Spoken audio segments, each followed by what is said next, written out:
Welcome in for another edition of the Morning Espresso on the SDH Network. I'm Jason Longshore, and this, as always, is brought to you by our friends at Oglethorpe University, Atlanta's premier undergraduate learning experience and soccer powerhouse.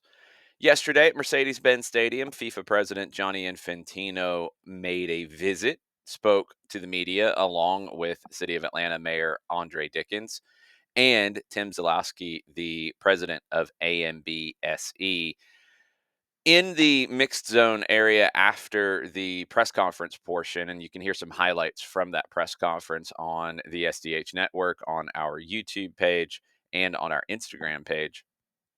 Johnny Infantino said that the governing body, FIFA, will look to hold a playoff between LAFC and Club America for a place at the Club World Cup after Leon was removed from the tournament. Now, they are waiting on the appeal that has been made to the Court of Arbitration for Sport by Leon. Infantino said in a couple of weeks, we'll have the final and definitive decision. We will respect any decision. What we are looking at is that if CAS confirms the decision of the appeals committee, FIFA's intention is to play a match, a playoff between the team that lost the final of the CONCACAF Champions League, LAFC, lost to Leon, and the next team in the ranking, which is Club America. Johnny Infantino also spoke about FIFA awarding $1 million to each of the cities hosting Club World Cup games for projects for the youth in that city. He specifically mentioned mini pitches in Atlanta, and he visited the West End MARTA Station soccer fields after speaking at the Benz. Now, he was asked by Doug Robertson of the Atlanta Journal-Constitution about Atlanta's chances for hosting the 2031 Women's World Cup final. He jokingly said that Atlanta needed to add 20,000 seats at Mercedes-Benz Stadium, which I don't think would be possible in any scenario. But he did say that Atlanta has an opportunity to make an impression with its 14 games over the next 2 summers in the Club World Cup and the World Cup. I'm not aware of there being the same size need in terms of the stadium for the Women's World Cup final. Mercedes-Benz Stadium did not meet the 80,000 seat threshold for the Men's World Cup final. So now that could change. There's a lot of time between now and 2031. But I still think it is a very important thing for the city to chase this. And I believe it is something that is going to be chased by the Atlanta Sports Council, by people involved in the city, really pushing and lobbying for this. And it sounds like in the original bid for 2027 that it was a strong push with US Soccer, now being based in Atlanta. It's something that US Soccer would be pushing for as well. So hopefully all of that comes together, and hopefully you don't have to add 20,000 seats, because I don't know how that happens. And hopefully Atlanta will be in the running to host the Women's World Cup final in 2031. Again, you can hear more highlights from that media availability on the SDH Network here on YouTube on the Shorts section, and you can also see it on our Instagram Reels as well. Champions League back in the fold today. Failing a collapse at Borussia Dortmund, Hansi Flick is going to take Barcelona to the semifinals of the season's tournament. Kind of confirming that Barcelona is back. I mean, they've been around it, but are they back as a real contender to win the Champions League? I think so. Lamine Yamal, one of the best young players we've ever seen. You've got Rafinha on the other side, potential Ballon d'Or winner. You've got Robert Lewandowski as the 9. I mean, come on. Uh, really, really strong Barcelona team right now. They're unbeaten in 24 matches in 2025. They won their last 8 away from home.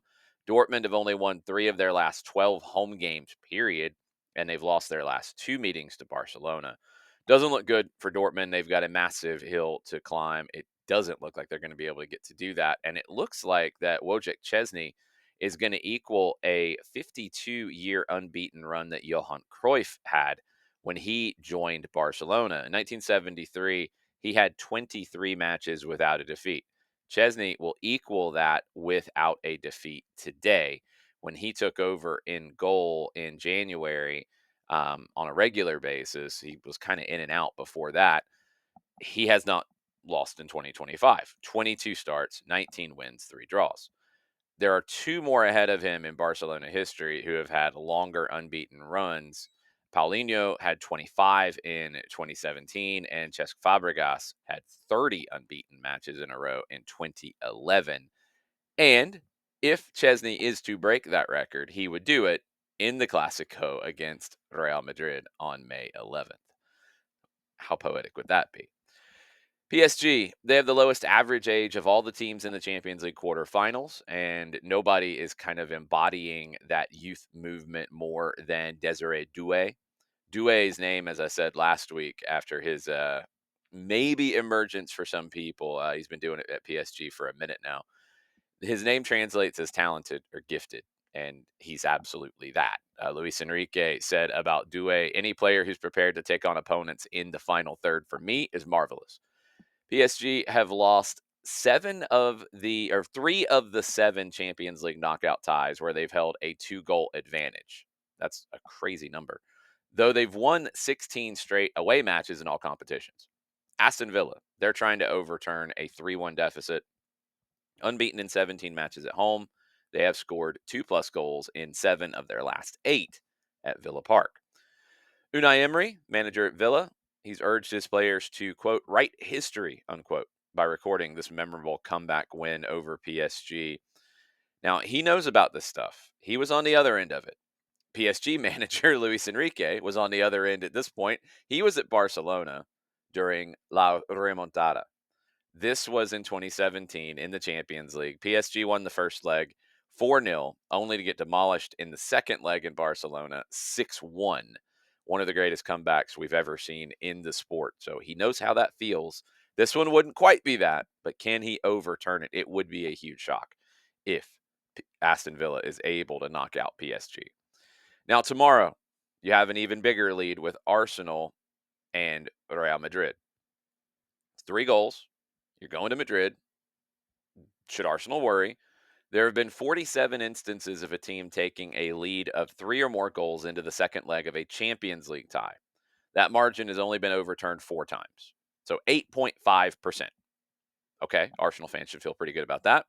Last time it happened was Liverpool coming back at home after losing 3-0 at Barcelona in 2019.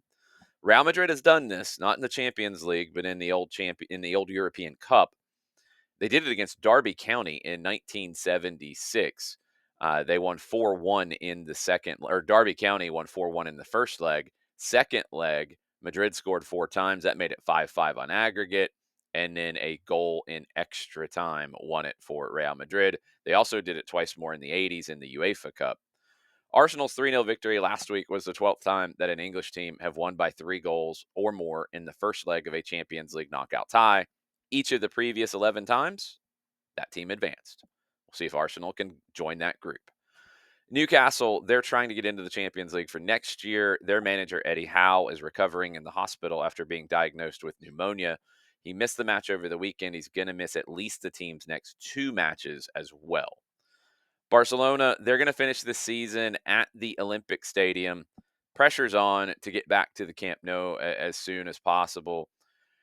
The delay for their return is up to 6 months now, and they're hoping to be back early next season. I have to say that I can't really believe anything that Barcelona says at this point, and this is included. So they're losing tens of millions of euros by not getting back into the Camp Nou. More pertinent right now is those mythical 475 VIP seats that Barcelona have leased out for 30 years to mystery Middle Eastern companies, I guess. 100 million euro. Barcelona are trying to get those finished by the end of June. So the idea is that after the constructor of the stadium, Limac, gives them a delivery receipt for those seats, then auditors Crow will, I guess these are not the rogue auditors, that person who worked for 4 days is gone. Crow will include the deal in their accounts. Then Barcelona can use the money for that 100 million euro towards their salary limit for next season. So they got to get it done by the end of June to get a receipt. I mean, come on, this is so ridiculous. So Barcelona says now they've secured a fresh permit for work to continue around the clock on the stadium until the end of the 30th of April. They're trying to get back into the Camp Nou, sponsored by Spotify, in September. the traditional preseason opener that Barcelona has. They're not going to be able to play that at the Camp Nou. They're trying to get their opening games of next season away from home. They want to be back into the Camp Nou by the start of the Champions League next season. I mean, they've been told return dates on several occasions. Three official delays have taken place. Earlier this year, it was reported that it could be as late as the end of this calendar year that they return. They have to get not just the construction permits to get this thing finished, but they have to get the safety permits granted from the city as well. I'll believe it when I see it. I have no idea when Barcelona's back playing in their stadium, and I have no idea if this 100 million euros ends up actually making it to accounting. Who knows? They're really good on the field right now, but they're really ridiculous off the field. So just smile and nod basically whenever Barcelona's name comes up at this point. Kind of smile and nod whenever Matko Miljevich's name comes up right now as well. He's making a big case to get into the U.S. men's national team squad for the summer friendlies and Gold Cup. Scored the winning goal from the penalty spot for Huracan in Argentina, 2-1 win at Central Cordoba. They're in second place in their group in the Apertura tournament in Argentina. They've clinched a playoff berth. The goal to win last night follows his two goals in Huracan's 3-3 draw with Aldo Civi, three assists in the 5-0 win over Racing de Montevideo in the Copa Sudamericana. He's killing it right now, and it's a crazy story. I mean, he came in January and played well, but before that, he was kind of in the wilderness. He had had some bad club situations. He can't go back to the league in Montreal, where he was playing under an assumed identity while he was playing for CF Montreal and punched a guy in the face. So all kinds of craziness. But now he might be a big part of the U.S. men's national team this summer in the Gold Cup. Go figure.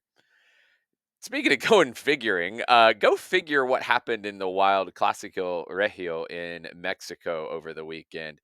That's Tigres and Monterrey. Monterrey scored first, a late penalty from Sergio Ramos.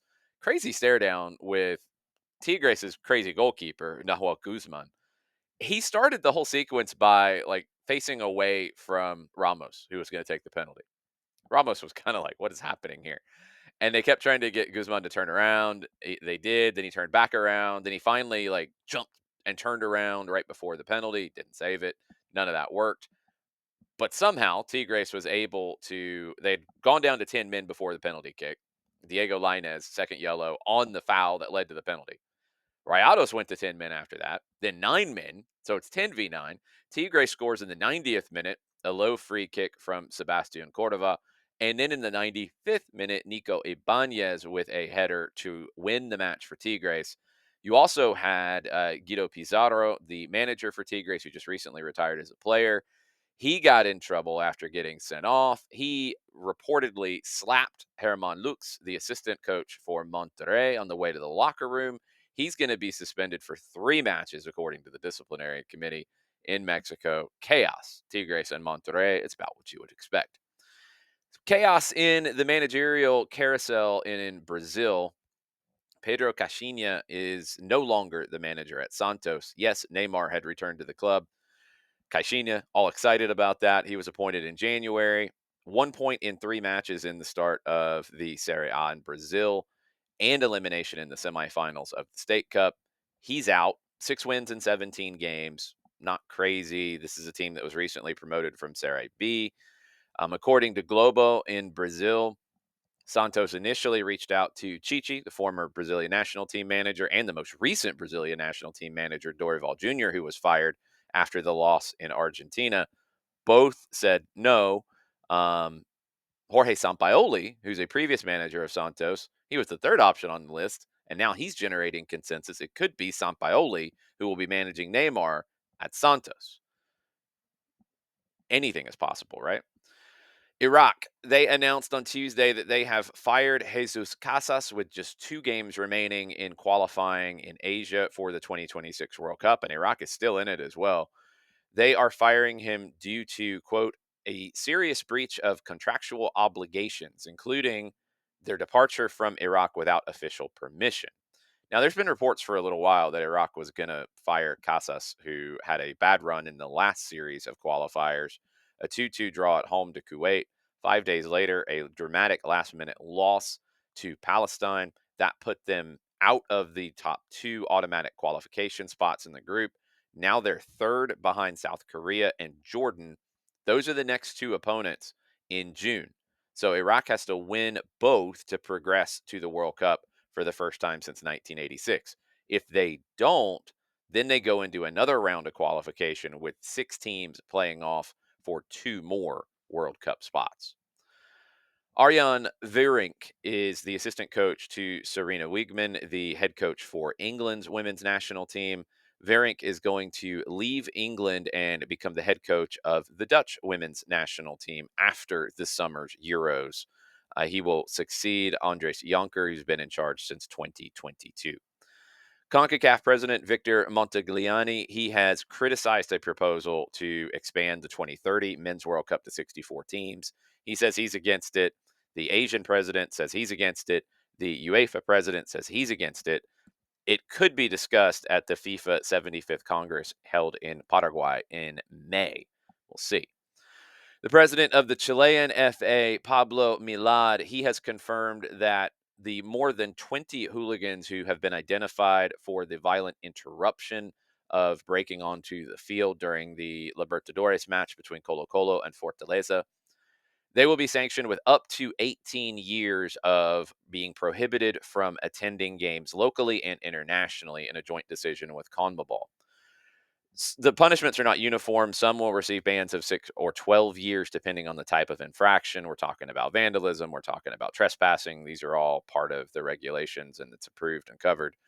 We'll see who gets what. But the head of the federation also announced that new control zones will be established 300 to 400 meters away from the main entrances to the stadiums to contain possible crowd surges like what we saw that led to two teenagers losing their life in the run up to this Colo Colo Fortaleza match. Also waiting on what the punishments will be from CONMEBOL to Colo Colo for what happened. There's talk of up to 5 games being held behind closed doors. And there's also talk of lots of the prize money that Colo Colo was due to receive being rescinded. So stay tuned on all of that. Good news for U.S. referees Tori Penso, AR Catherine Nesbitt and Brooke Mayo, and VAR Armando Villarreal. They will be part of the 117 referees used for this summer's Club World Cup. Over the next 2 days, the Lamar Hunt U.S. Open Cup third round is back in action. You can watch all of it on Paramount Plus, on the CBS Sports Network, on the CBS Golazo Network as well. Games tonight, just a few that jump out to grab my attention. Louisville City and Loudoun United. You can watch that one on CBS Sports Network at 7 o'clock. Portland Hearts of Pine hosting Rhode Island. That should be a fun one at 7 o'clock. Kind of local for us. Charleston Battery hosting South Georgia Tormenta. That's a 7:30 kick. Union Omaha hosting San Antonio. That is an 8 o'clock kick. Tomorrow, Detroit City hosting Westchester SC at 7. FC Naples, the new team in USL League One, they've gotten off to a great start. They're hosting Tampa Bay Rowdies, who have been struggling as of late. That's a 7 o'clock kick. Indy 11 hosting the Miami FC. That's a 7:30 kick. One Knoxville's got to go out to Colorado Springs. That is a 9 o'clock kick. New Mexico United hosting El Paso Locomotive. That should be a great one at 9:30.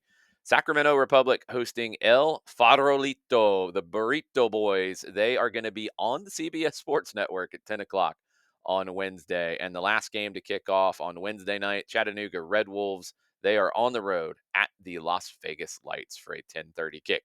We'll be talking about all the Open Cup. We'll be talking about all the Champions League. We'll be talking about all the stuff tonight on Atlanta Soccer Tonight on 92.9 The Game and the Odyssey app starting at 10 o'clock. And then no morning espresso tomorrow. Be back on Thursday to recap everything from all the tournaments, all the news as we get ready for another weekend of Major League Soccer action here locally. Also, later today on the network, you will be able to hear the Training Ground Dispatch with myself and Madison Cruz. Later this afternoon, our report from Atlanta United training. And then tonight on the network, you'll be able to hear Kennesaw Mountain High School at Lassiter. Last game of the regular season, last week of the regular season for everybody in the state of Georgia. A defending state champion in Kennesaw Mountain on the road tonight at Lassiter. Girls match kicks off at 5:30. Boys kick off at 8. hopefully you can join us on our Mixler channel for that. And we'll be talking soon. Adios, everybody.